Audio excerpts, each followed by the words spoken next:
Então, né, o que se pode dizer a respeito do Dia Internacional da Mulher? É uma conquista e é uma conquista fruto de uma luta histórica que ainda não terminou, né? É uma luta diária. Por que é importante o Dia Internacional da Mulher, que em muitos municípios, em muitos estados brasileiros, já se transformou na Semana da Mulher, no mês da mulher, né?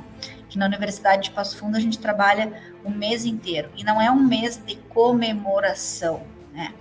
É um mês de visibilidade, de apresentação de demandas e de construção de políticas públicas. Então, o 8 de março, ele não é sobre dar flores para as mulheres, não é sobre dar chocolates para as mulheres, não é fazer elogios para as mulheres numa completa romantização da idealização da mulher. Então, não é pegar mulheres brancas e ricas como exemplo de grandes executivas numa tentativa de mostrar que existe igualdade. Então, o que a gente precisa? A gente precisa pensar o que o 8 de março não é, e precisa pensar como que o feminismo, que é e vive em movimento, numa luta coletiva, não individual, tem buscado com o 8 de março e para além do 8 de março. Então, as mulheres utilizam o 8 de março para fazer denúncias, para fazer resistência, para buscar uma vida melhor, uma qualidade de vida melhor para as mulheres e para toda a sociedade, não só para as mulheres. Esse Dia Internacional da Mulher é uma construção histórica. Nós devemos muito a outras mulheres que nos antecederam, conscientes ou não dessa luta, mas que contribuíram.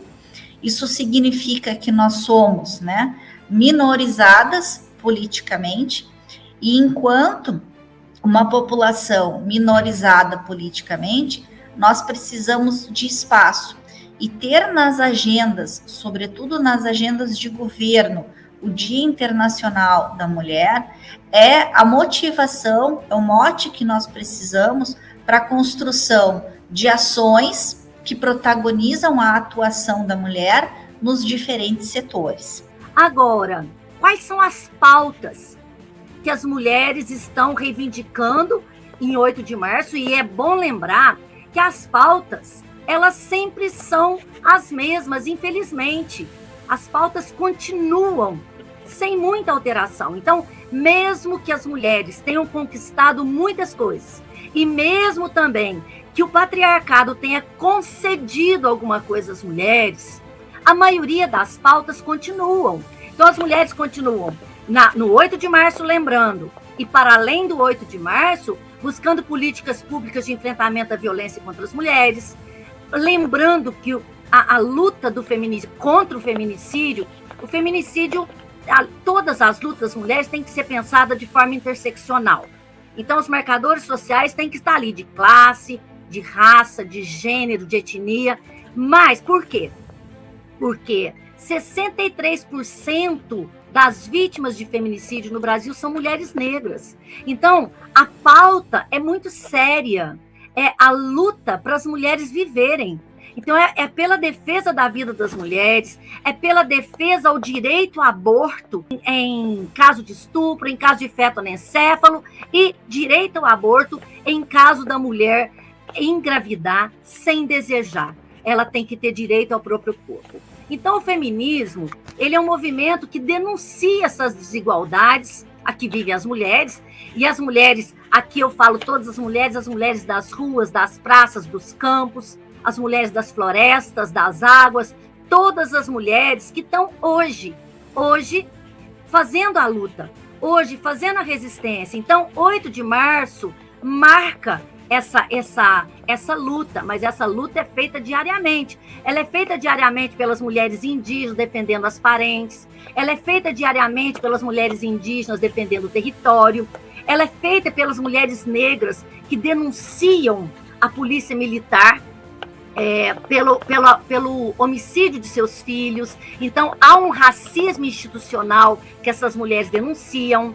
As mulheres trans estão sempre denunciando a luta por reconhecimento. Também temos que pensar as mulheres lésbicas reivindicando o direito de amor entre mulheres, e as mulheres do campo, que não podemos esquecer, que estão sempre lutando pelo direito à boa comida, pelo direito da população brasileira e mundial ter o direito de comer sem agrotóxicos. E assim outras mulheres também, as mulheres quilombolas, que estão constantemente lutando pelo direito ao território, lutando pela sua ancestralidade, lutando pela manutenção da cultura. Então, é isso que o 8 de março nos remete e nos mostra que a luta não é somente 8 de março.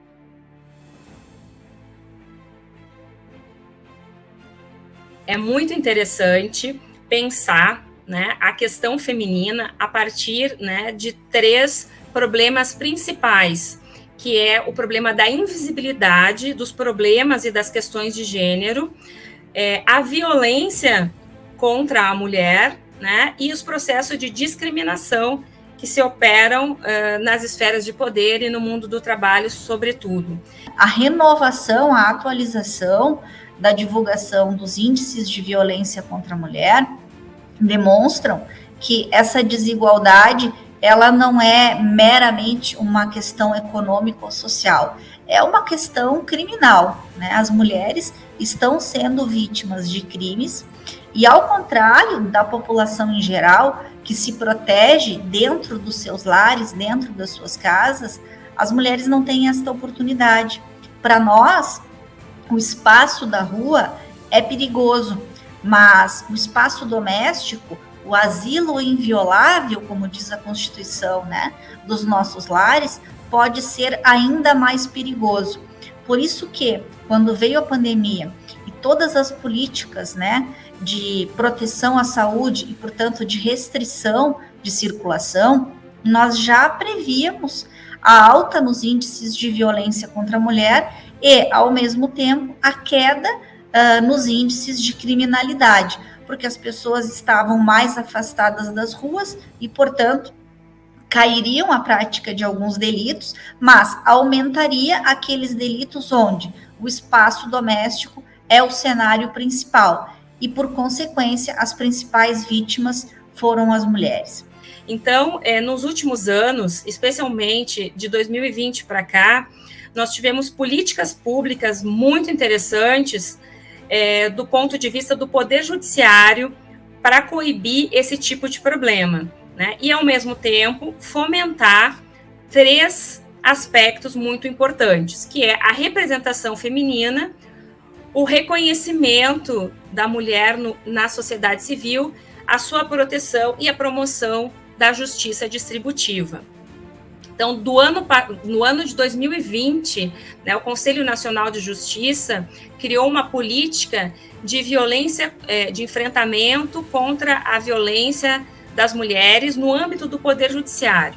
É claro que essa política é direcionada ao Poder Judiciário, mas ela vai, né, ao encontro de uma série de questões vinculadas ao combate à violência contra a mulher, que é um dos aspectos principais e que a gente ainda precisa evoluir muito, né? Então, a Lei Maria da Penha, né, é a lei que foi provocada até mesmo, né, pelo caso da mulher Maria da Penha, que sofria de violência doméstica, né, e essa condenação veio no âmbito internacional, né, da Comissão Interamericana dos Direitos Humanos em 2001.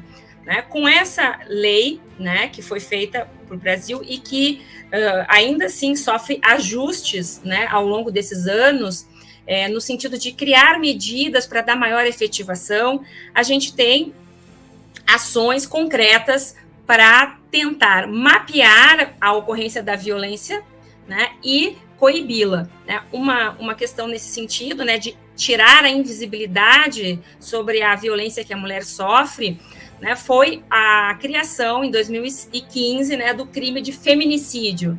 Então, a partir do ponto que se começa a contabilizar, né, quais são as situações em que a mulher sofre, né, assassinato em função da sua situação feminina, notadamente no seu ambiente doméstico e familiar, é possível mensurar e enxergar essa violência para poder combatê-la.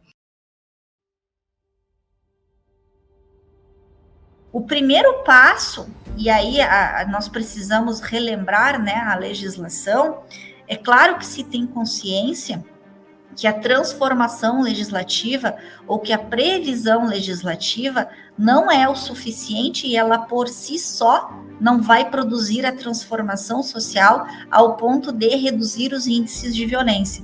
Mas não é possível negar a importância da previsão legal, a importância de se dar nome jurídico a essa violência.